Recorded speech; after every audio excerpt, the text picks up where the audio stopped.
Tonight on CTV News at 6. Trying to collect. There's a responsibility on the part of tenants to be current with their rent because this is public money that we're using to basically subsidize these housings. We take you to North Bay and landlord-tenant disputes. Staffing challenges. It could be anything from the types of calls that they're experiencing, also just their workload that they've also experienced. Paramedics in Greater Sudbury are dealing with a host of occupational stressors. And it's a grueling event. Sorry, I'm a little out of breath. It was for a good cause, like helping children and all that, raising money. Some Northern College students in Timmins are raising money for a toy drive. CTV News at 6 with Tony Ryma and Rick Wyman with weather. Good evening. Thanks for spending some time with us on this Thursday, November 27th. A 17-year-old in Sault Ste. Marie has been charged after pointing a BB gun at another person. Around 8 last night, police were called to a disturbance on Adrian Drive where the teen got into an argument with another person and pointed a handgun at them. The police investigation revealed the weapon was a BB gun. No one was injured, but the teen is facing several weapons charges and uttering threats to cause death or bodily harm. 3 people are facing dozens of charges after police in North Bay conducted a high-risk traffic stop. Police pulled a vehicle over at Wallace Road and Commerce Crescent last night. A search of the vehicle revealed $71,000 in illicit drugs, a small amount of cash, and a loaded handgun. A 31-year-old woman and 34-year-old man from North Bay and a 63-year-old man from Trout River have been charged with trafficking, possession of a firearm, and multiple other charges. The Nipissing District Housing Corporation says the number of landlord and tenant board disputes is on the rise. Yesterday, the corporation shared with the Social Services Administration Board the increase is largely related to unpaid rent. Staff have attended 63 hearings to date with the Landlord and Tenant Board. That's up 11 from last year. The Housing Corporation manages about 900 rent geared to income and market rental units within the Nipissing District. The Social Services Board says in 2025 there have been 5 evictions. But at the same time, there's a responsibility on the part of tenants to be current with their rent because this is public money that we're using to basically subsidize these housings. When tenants are behind a month in paying rent, the Housing Corporation tries to connect with them. If they can't, notices are handed out, which give tenants 14 days to pay. With the province's Bill 60 passing recently, tenants have only a week now. Greater Sudbury Paramedic Services is taking steps to address staffing challenges. Although it is fully staffed, 20 first responders are off right now because of occupational stress injuries. CTV's Alan Everson reports. Greater Sudbury Deputy Chief Paul Cadwell says, like several paramedic services across Ontario, there are staffing challenges due to the impacts of the profession. He points to a study by the Ontario Association of Paramedic Chiefs. Did a study across the province to get a sense of how many paramedics were off due to occupational stress injuries, and that number came back with on average 1 out of 10 paramedics are off due to occupational stress injuries, and that aligns with what we're seeing within our paramedic service here. Cadwell says there are various reasons for these occupational stress injuries. Well, it could be anything from the types of calls that they're experiencing, also just their workload that they've also experienced. Within the service, there are currently 10 staff enrolled in the Advanced Paramedic Program at Collège Boreal. One of the issues that we have in our service is the advanced care paramedic level. Over the past 5 years, we've seen a decrease of 18%. We have competing parties with other agencies such as Orange and neighboring municipalities. Greater Sudbury Paramedic Services says it attends job fairs for recruitment and is working on improving wellness for employees over the long term. We currently have within our service, we're piloting a wellness coordinator position, which we have seen great benefits. And during the 2026 budget process, we are bring a business case together to make that permanent, that position permanent. The service says despite 20 paramedics being off, it is fully staffed with a total of 190 part and full-time community, primary, and advanced care paramedics. The service area they cover is 3,200 square kilometers with an average of 32,000 calls a year. Alana Everson, CTV News, Azilda. After years of waiting, Lively residents finally got their first look at the designs for a new $4 million recreation facility. But the consultation last night wasn't just about a new park. It was about choosing between 3 locations. That story from CTV's Amanda Hicks. This event was all about seeing conceptual designs and sharing feedback. I'm excited for some new features and stuff like that. We deserve to have something exciting and fun and for the next generations to come. And I think when I look at this, it brings hope to think what could be. The new rec facility will use the $4 million the city received after the sale of Meet Bird Lake Park to Valet in 2021. Some of the work that we're doing, there are increased costs, and so I think that what we're hoping to put together is an updated budget proposal. When this idea goes to council, we'll have those numbers available to put forward. After the sale of Meet Bird Park, 10 community members formed the Lively Recreation Project Advisory Panel to determine how the money would be spent. 3 shortlisted locations included the Lively Ski Hill property, Anderson Farm, and the green space near the Lively Citizen Service Centre. We've done all kinds of consultation. We've spent 4 years talking to the community about this project, and we presented them the options. And far and away, Anderson Farm was the community's choice. The other sites just weren't really all that viable. There were size constraints, they were hidden in the way, out of the way, and they would have required a lot more time to develop to be able to make them actually viable. The city's consultant, Third Line Studio, says some of the recreational amenities would include walking trails, a performance area, and a public sauna. A water feature, a mirror water feature that would be a very thin, 2-centimeter thick layer of water, animated with jets and misters, etc., that would allow the public to cool off in the summer and be adjacent and within view of the sauna, as well as a new fire, a fire pit, etc. For those who missed the meeting, the deadline to submit your feedback is December 19th via the city's website. That input will be combined with recommendations from the advisory panel to present to council in spring 2026. Amanda Hicks, CTV News, Lively. A terrifying moment for an OPP officer near Wawa. This video was captured by the dash cam of a tow truck. The officer is directing traffic on Highway 17 when he suddenly runs for the ditch. The vehicle slides into the ditch right behind him. Everyone was okay. This is a very clear reminder to be alert and drive according to the weather conditions. Yikes, a close call there. Let's talk weather, and the snow is still falling. To bring us the latest, here's CTV's Rick Wyman in the Weather Center. I don't know if I can top that video, Tony. That's incredible when you come to think of it. Our systems map, courtesy of Environment Canada right now, the system that has plagued Timmins and that Highway 11 corridor for the last couple of days, moving on out.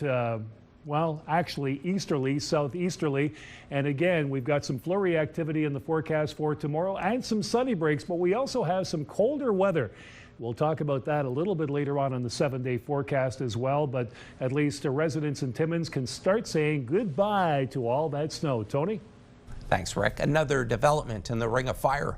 Still to come on CTV News at 6. The province signs a deal with a First Nation to fast-track construction of a road. Once again, let's take a live webcam look at Timmins. This shot is courtesy of that city, and the snow is still falling. We'll have more right after this commercial. Ready to run with the pack? The Sudbury Wolves take on the Sarnia Sting Friday, December the 5th, and you could be in the stands. We're giving away a 4-pack of tickets to cheer on your favorite team. So, what are you waiting for? Enter now at CTVNewsNorthernOntario.ca and get ready to howl. The Premier announced an agreement today to accelerate the development of an all-season road to the Ring of Fire. It's the latest move to increase access to the rich mineral deposits in Northern Ontario. CTV's Siobhan Morris reports.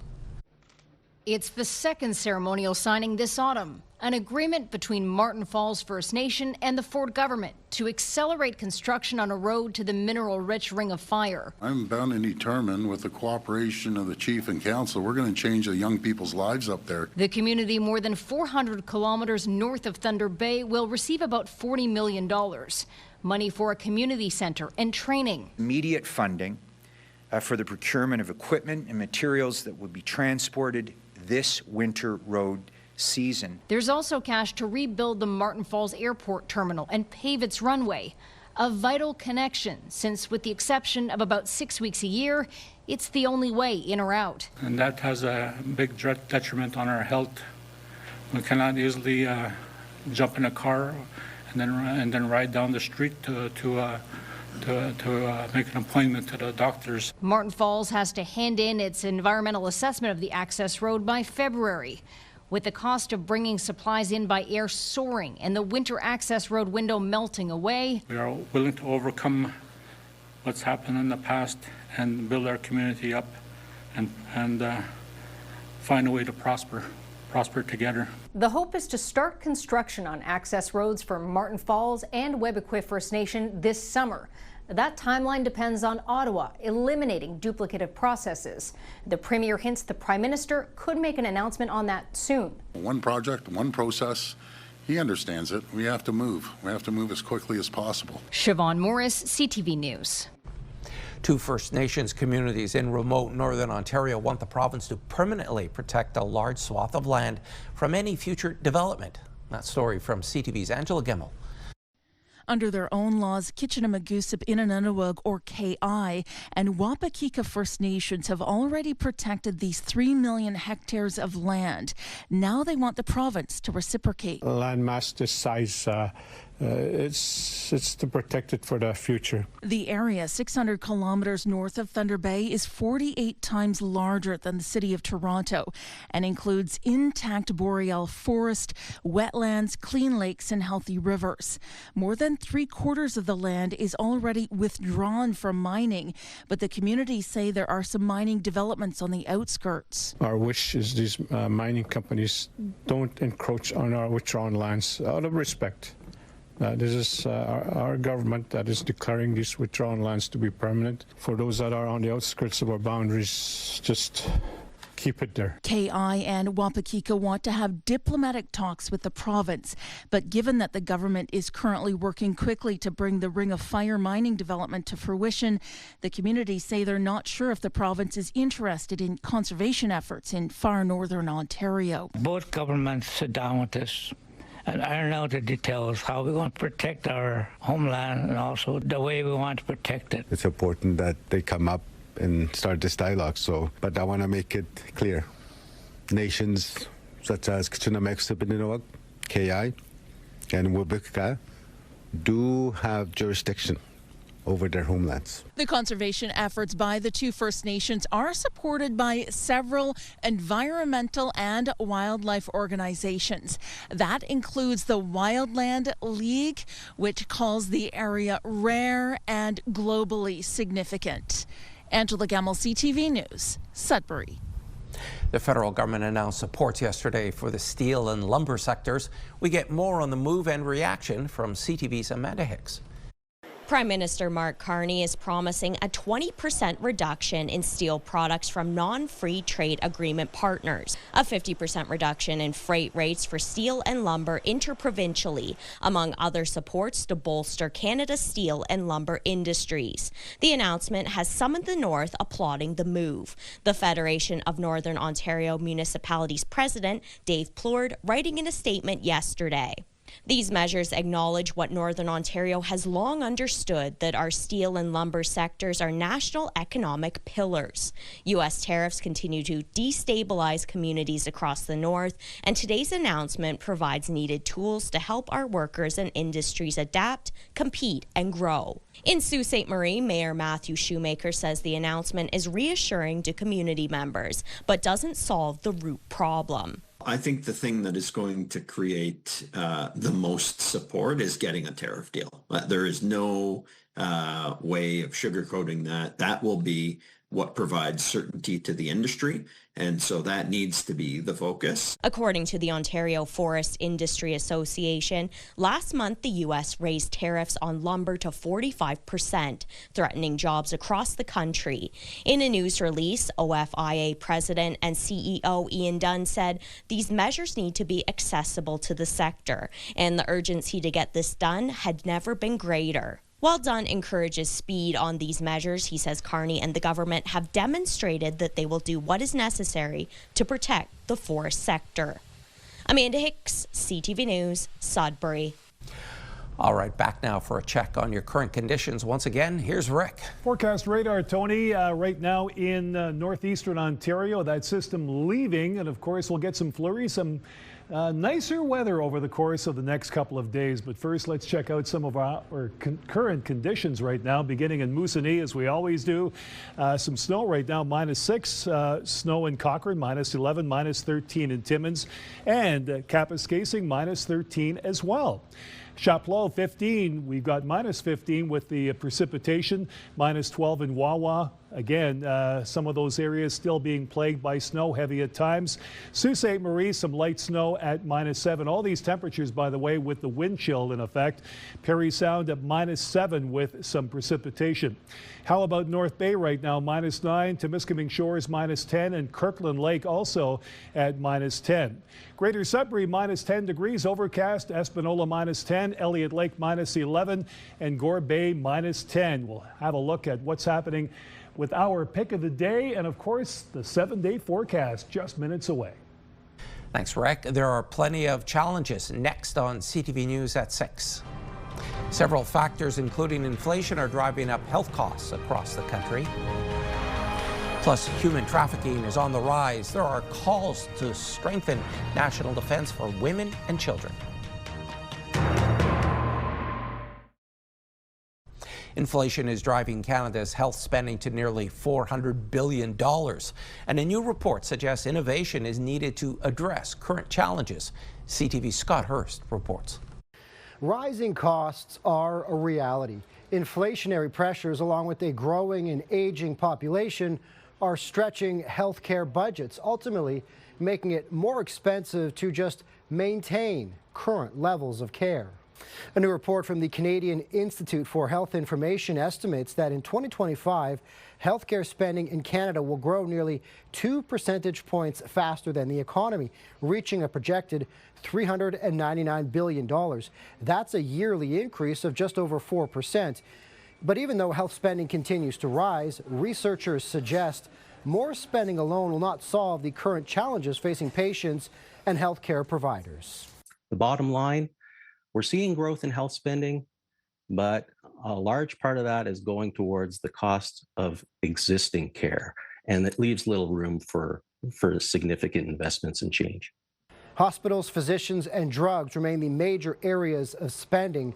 Combined, just those three categories are expected to make up more than 50% of total health spending in Canada in 2025. As the report points out, in the current environment, simply increasing spending is becoming much more difficult. Investments, it argues, should be made where they can have the most direct impact on patients, such as improving primary care and providing more care in the community. So the solution, according to the report, is not just more funding, it's innovating how healthcare is delivered. Scott Hurst, CTV News, Toronto. It's a growing crime problem in Canadian communities. The sex trafficking of women and children. Calls to a hotline last year reached an all-time high, with expectations it will be the same this year. CTV's Adrian Gobriel has that story.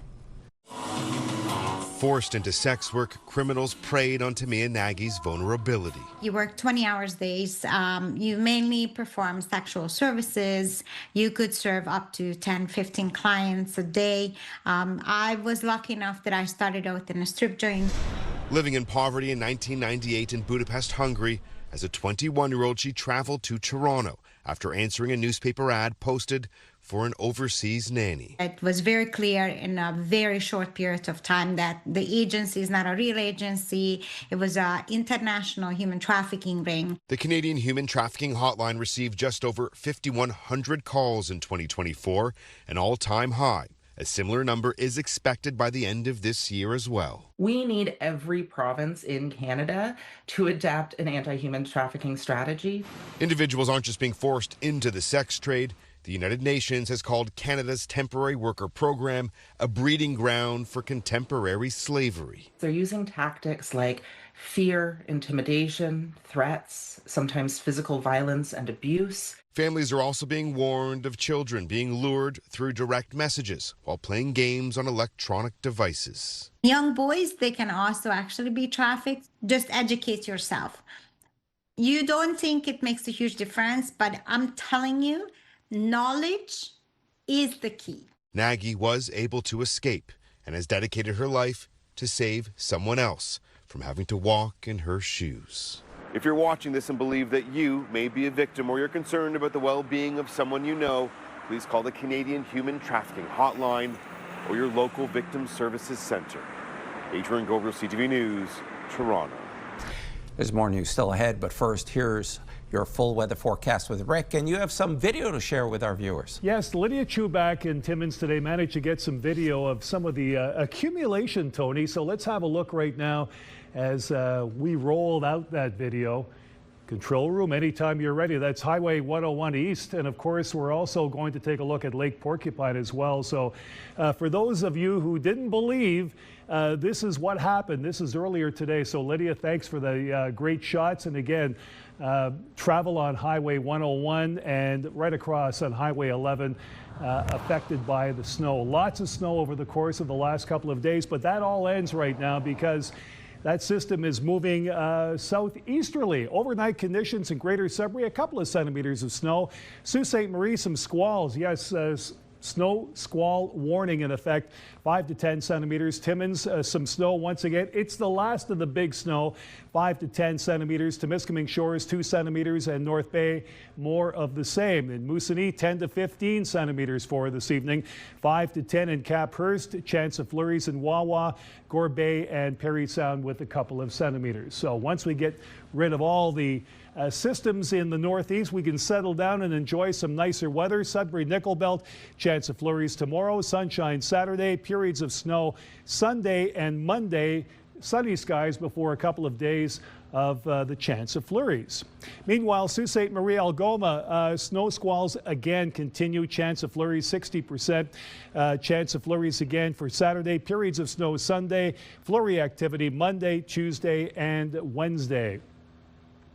In Timmins for this evening, a few centimeters, -3. And Saturday, chance of flurries, more flurries on Sunday. Some sun and cloud. Rick Young will like that. Sun and cloud on Monday, -9, the expected high. Tuesday, Wednesday, chance of flurries for both days.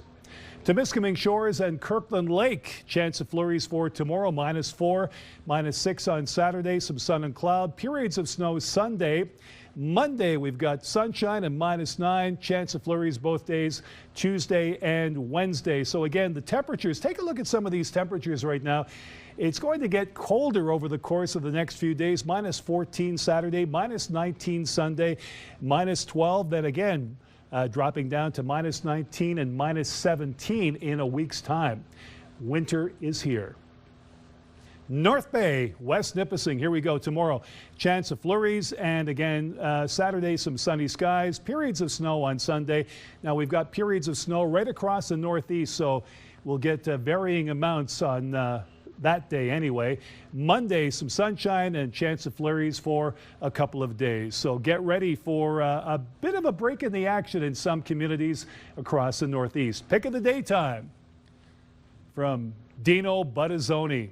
Great guy, awesome referee when we had a chance to hit the ice in Garson and surrounding communities. This is a sunset pic from Tobacco Lake on beautiful Manitoulin Island. So Dino, I appreciate that. I know you're having a great time out on the island whenever you get a chance. Hey, stick around. Tony has more news after the break.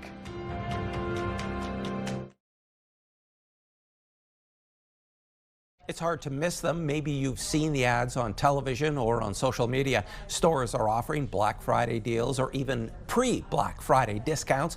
But are people buying in? To talk more about this consumer craze, let's bring in Brian Venderman. He's a business professor at Cambrian College, and we've reached him in Sudbury. Hi there, Brian. So glad you're with us.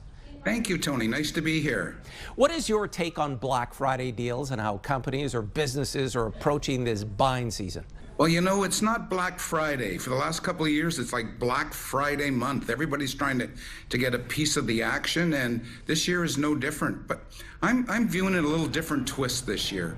You know, I look at CTV and all of the stores in our broadcast area, and there's so many mom and pop stores and individualized stores that are not the big box. I think we need to go and see them. I mean, these are the people that pay taxes. These are the people who hire employees. These are the people who do volunteer work. These are the people who are supporting capital campaigns for hospitals and schools and things like that. We need to support them. And those small mom and pop stores, they also provide great service. You go in, they know exactly what you're looking for and where it is. Absolutely. They can do hacks. Like you go into any of the hardware stores that are like Home Hardware, for an example, and you tell them what you're looking for, they'll tell you how to do it.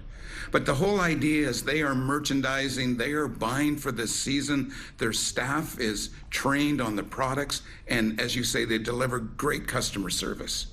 Canadian shoppers say they will spend less this holiday season. They are worried about the economy, inflation, and potential tariff impacts. Do you think that will ring true?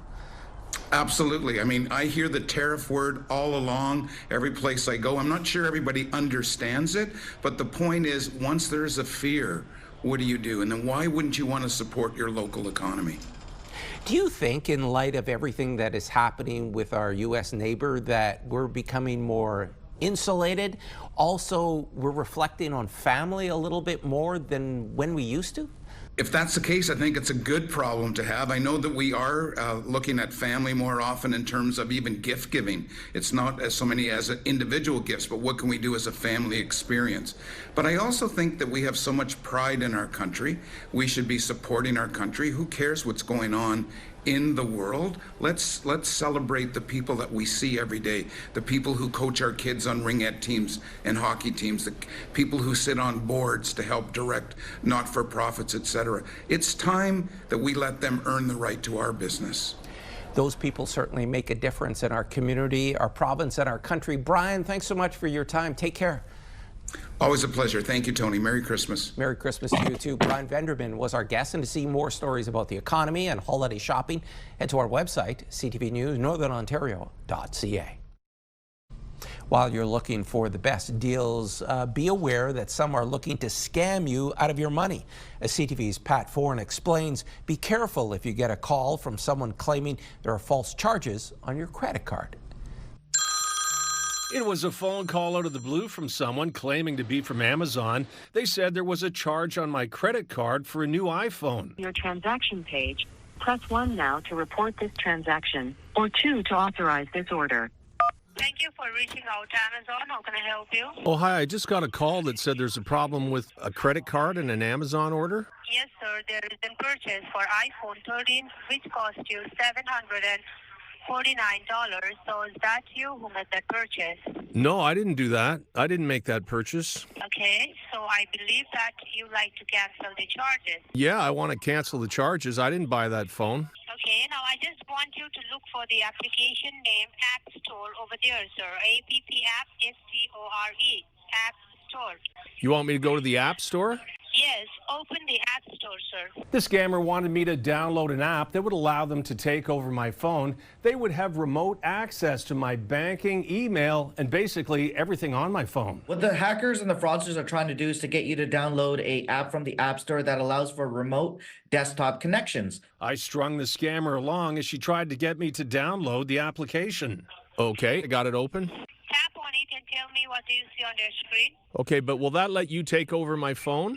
It's an official application from where you will get connected to the Amazon security server. Once you will get connected to the server, you can cancel the charge as well as secure all the information, all right? Well, can't you cancel it without me doing that? Eventually, she grew frustrated that I wouldn't download the app, and she hung up.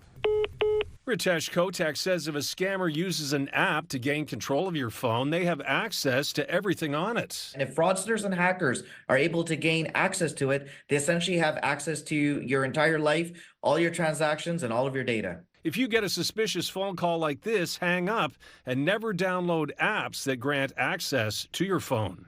Pat Foran, CTV News. Giving Tuesday is right around the corner, and this year many hospitals in our broadcast region are tapping into the generosity. CTV's Madison Merrier has that story. Every year right after Black Friday and Cyber Monday, many people want to give back some of their savings to their communities. There's been a lot of, studies done around the psychological benefits of giving and generosity. And I believe in one case it's referred to as the helper's high. There's a rush involved with, thinking beyond yourself and actually giving your spirit, your resources, your time, your energy to others. This year, there are thousands of nonprofits involved with Giving Tuesday. Some even have matching donors to ensure goals are met, like Health Sciences North Foundation and Sioux Area Hospital Foundation. This makes a huge impact in the amount that we're able to accomplish with the funds that we receive. There are so many examples of what we use when people are donating money, and a lot of them impact cancer patients. Every dollar is matched up to that $25,000, and it's a great opportunity to get the community together and inspire giving during the holidays. There's so many different ways you can give. It's not just a donation, it's also your time, even something as little as sharing a post on Facebook or social media and talking to your friends about what's going on. Organizations understand that sometimes making a monetary donation is challenging, but they say there are many ways to get involved. Giving is very personal, and people give in a lot of different ways, whether it be volunteering, making donations, holding a fundraiser, acts of kindness. And so all of those things are very personal. This Giving Tuesday, Northern hospitals are hoping to raise money for new and needed equipment. Madison Merrier, CTV News, Sudbury. They are from different parts of the world. Still ahead on CTV News at 6. 2 guitarists are bringing their music to Northern Ontario for 2 shows.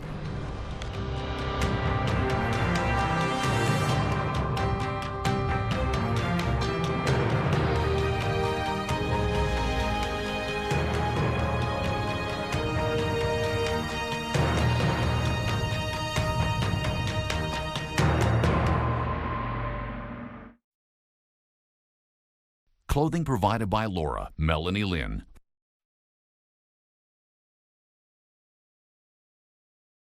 Two guitar virtuosos from different parts of the world are coming together for 2 concerts in the Northeast. They're performing Friday in Sudbury at Knox Hall and Saturday in Sault Ste. Marie. To talk more, let's bring in Don Ross, one half of the duo, and he joins us from Parry Sound. Hi there, Don. Hey, how's it going? Good. Why are you bringing your concert tour to the Northeast? Well, because it's what we do. We play music all over the world.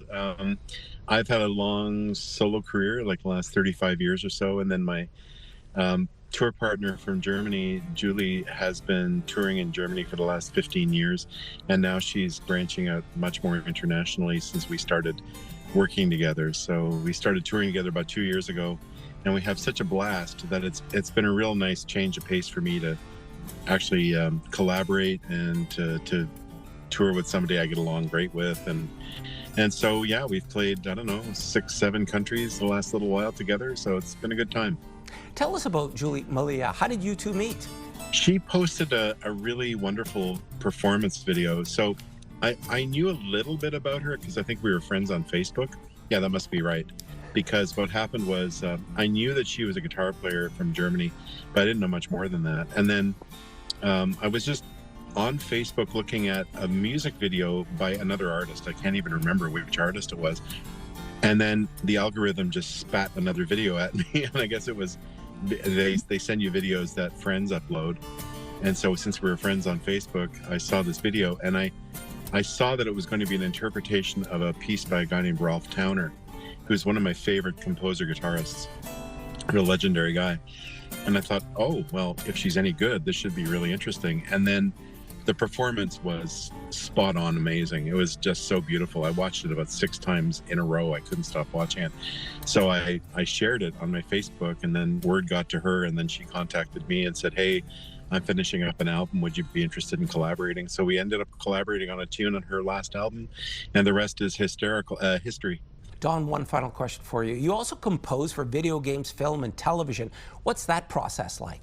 It's completely different. I studied orchestration. I did a master's degree in orchestration during the pandemic. I found a really great online program through the University of Chichester over in the UK. And it went over all the technical and orchestration aspects, using a computer to create really great sounding orchestrations. And just as I was finishing my program, I got a job offer to be the lead composer for a video game startup. So that contract lasted 3 years, and it was wonderful. It was a lot of fun. It made me use every skill set that I had, and the music for the most part sounds nothing like what people will hear this weekend, which is really cool. I like the fact that I can delve into so many different facets of composition and music. Don, thanks so much for your time. Enjoy your stay in Northern Ontario. Yeah, we'll look forward to playing for everyone in Sudbury and Sault Ste. Marie. Don Ross joined us from Parry Sound, and to learn more about the concert Friday and Saturday, head to donrossonline.com. A proud alumna of Sudbury Secondary School returned today to present a charitable donation to support the arts program. She says it shaped her into the person she is today. CTV's Lindsay Alick has more. Is going to make a donation of $1,000 to the Sudbury Secondary Arts Education Program. Ashley Burton Brantala is one of the co-founders of the Burton Family Foundation, which aims to support arts and community. She said returning to her alma mater was really special. It really catapulted the trajectory of my career. It gave me the confidence to pursue arts post-secondary and then to take the leap to pursue that as a career. For me, there's a full circle moment. I've been an educator here in the arts education program at Sudbury Secondary as well, so I know the magic from the inside out. The funds were presented during a matinee performance of Grease, the school version, on Thursday. And while it may be set in the 1950s, at its core, it remains a story about teenagers trying to understand who they are. From the minute we buy the rights to every piece that goes into creating the exceptional prop sets, stage works. There's a huge cast involved. There's 100 kids, tons of costumes, everything. So it's a really, really expensive endeavor. Worth every penny because the experience is amazing. Downey herself was a student, then a teacher, and now serves as the school's principal. My first musical would have been the 5th musical they did. And the legacy is amazing. These are the things that kids remember. These are the things that these alumni remember, and this is why they give back, because this is an amazing building, and it's the whole gamut from literally life-saving to providing kids the very best experience they have in high school that better prepares them for all of life skills. Sudbury Secondary recently celebrated 40 years of the arts education program. Meantime, the community can see Grease tomorrow and Saturday with only 3 performances left. Lindsay Alick, CTV News, Sudbury. Northern College Emergency Services students are participating in a 24-hour stair climbing feat to raise money to buy Christmas gifts for children over the age of 12. CTV's Lydia Chubak reports from Timmins. 6 minutes to go, 6 minutes. These Northern College students in Timmins are reaching new heights in an effort to give local children a brighter holiday season. Honestly, I just thought it was for a good, sorry, I'm a little out of breath. It was for a good cause, like helping children and all that, fundraising money. Ray's one of dozens of students and teachers representing Northern College's Emergency Services program who are participating in Operation Stair Climb in support of the annual Timmins and District Victim Services Toy Drive. So there's 4 for every 2 hours. And what they're going to do is do 15-minute shifts. And so you're going to be doing, over the 2 hours, you do a half hour. So, and it's 24 hours, and a couple people signed up more than once. The staircase is 4 flights, and it's located in the pre-service firefighter wing used in rescue training exercises. All 3 of these programs have very amazing faculty. We have great curriculum. The emergency services building here is second to none across the province. The money raised during this challenging workout will buy Christmas gifts for youths over the age of 12. Lemieux says he's teaching his students that to be a police officer is also to be part of the community. So for years we've been doing it for victim services, and we've helped hundreds of families at Christmas with toys. But what we've noticed in the past is a lot of the toys that people donate are for little ones. So it's nice that we have an opportunity to raise money for, slightly older kids that don't have the same opportunity. If you'd like to support this cause, visit the Northern College website where you can specifically direct your funds to the toy drive. Click on the donate button and direct your contribution to Operation Stair Climb. Collection will run until December 6th. It's really incredible. We're going to be able to help that many more families this year. If people would rather give toys, Lemieux says he and students will also be at the Red Apple on December 6th from 11 to 4 collecting toys. Lydia Chubak, CTV News, Timmins. Sudbury 5 announcing today their head coach and general manager Logan Stutz is leaving. In a post on Facebook, the team thanked him for his passion and dedication over the years. Stutz has been the head coach and general manager for the Sudbury 5 for 6 seasons and led the team to the Basketball Super League Championship last season. In a post of his own, Stutz expressed how grateful he and his family are for the time they've spent in Sudbury. Neither Stutz nor the team said where he's heading next. Only one game in the OHL tonight for our northern teams. The North Bay Battalion are starting their weekend road trip in Peterborough, where they will face off against the Petes at 7:05. A 20-year-old song just broke a record, and a kids' movie is expected to be a box office smash. Alex Stone has those stories and more in tonight's Hollywood Report. All right, Carrots, any idea where you want to start? If you want to find you a reptile, I am your gal. Zootopia 2 earned just over $10 million in preview screenings on Tuesday, according to Variety. The Disney film, which officially opened on Wednesday, is projected to make $125 million to $150 million over the Thanksgiving holiday weekend. Disney is a parent company of ABC News.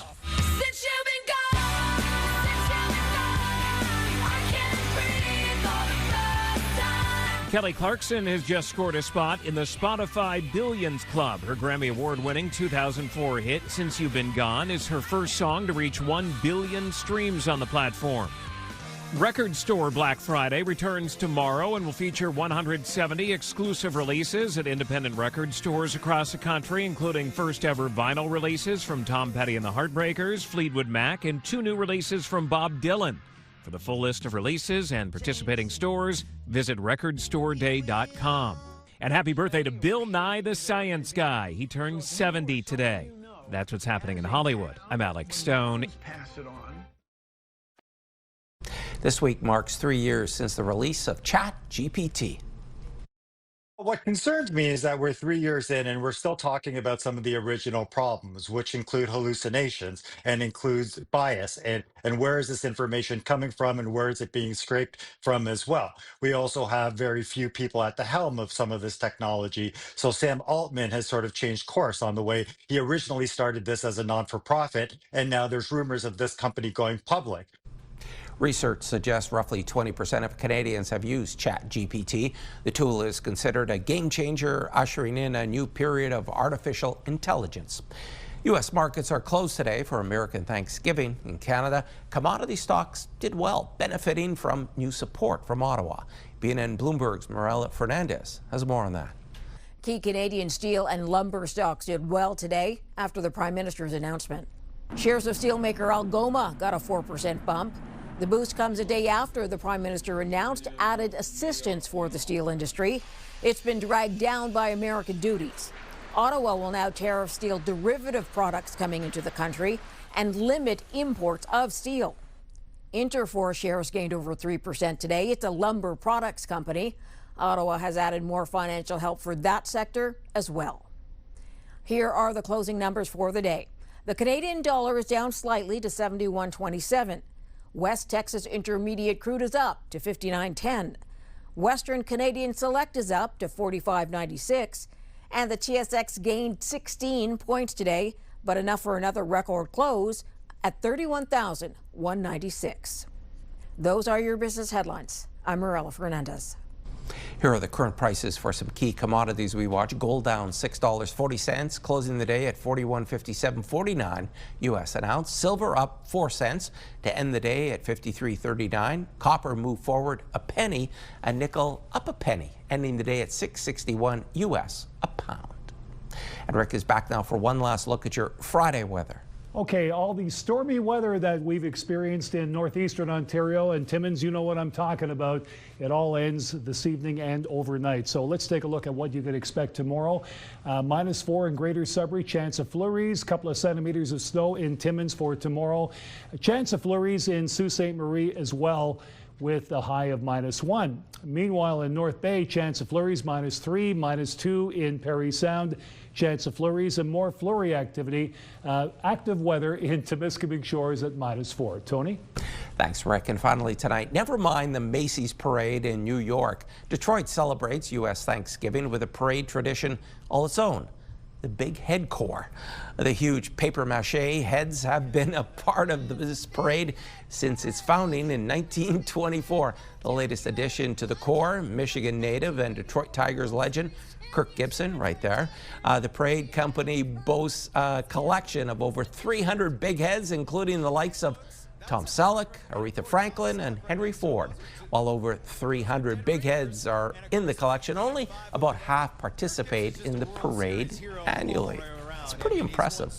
And folks, that's CTV News at 6. I'm Tony Ryma. Thanks for watching. More news comes your way at 11:30 with Amanda Hicks. Good night.